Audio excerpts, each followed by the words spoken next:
Hi, this is Justin, justinatorator.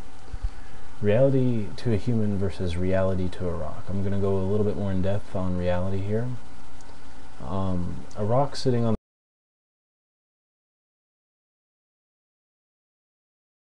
the ground does not need as defined by our own. We can apply the same logic to any other piece of matter, including humans. Humans do not require a reason, a meaning, or a why. Our processes, for example, our heart beating or our kidney functions do not require intelligence. And this is my point. People all too often subconsciously presuppose that intelligence has always existed. Intelligence from a perspective is only existence since intelligence from a human perspective came to be. Therefore, anything before that cannot be attributed reason or why or meaning.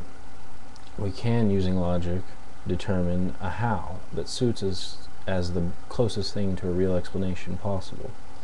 Anything that is existing around us, aside from things we've shaped from matter, for example, chairs or computers, aside from that, nothing can be assigned reason or why.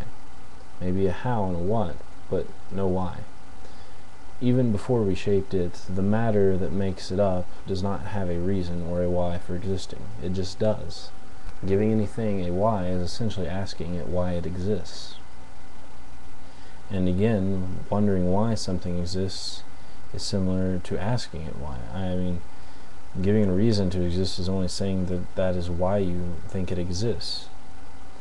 So really, asking something why, or anyone why, is an illogical question, because it always leads to another why, a huge circle that eventually downgrades into nothingness.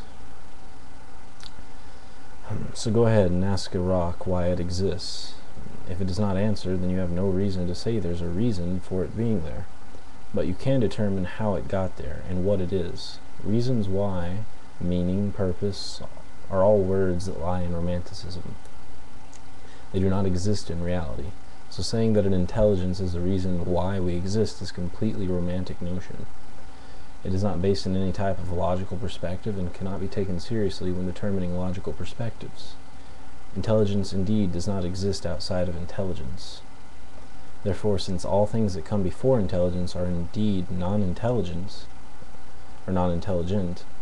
from a perspective of human intelligence, to the best of human logic, intelligence formulates from a lack of intelligence, not from intelligence. There's no guarantee of it because this is a romantic notion, that of guarantee, but it did happen, and it happened still, and that is how we are here, not why. We can determine how it happened because how it happened is how we eventually happened, and why we have indeed reached the limits of logic at this point. And there is no tangible reality past the best of what reality we can determine through logic. Our perspectives presume that this is all of reality, and anything outside of it is unreal. And if something is unreal, it does not exist. And by any logical human perspective in which we have tested in reality with our logic, and in logic with our own logic, you can determine that God does not exist, that pixies don't exist, that demons don't exist, that goblins don't exist, that the flying spaghetti monster does not exist, or any other infinite amount of things that do not exist according to perception. So according to everything that we know, we can determine that these things do not exist within our perspectives or within our reality. That's the closest thing to reality that we can possibly know. And I challenge anyone to debate. I mean, remember, I'm just as flawed as anyone. I mean, refute this entire idea.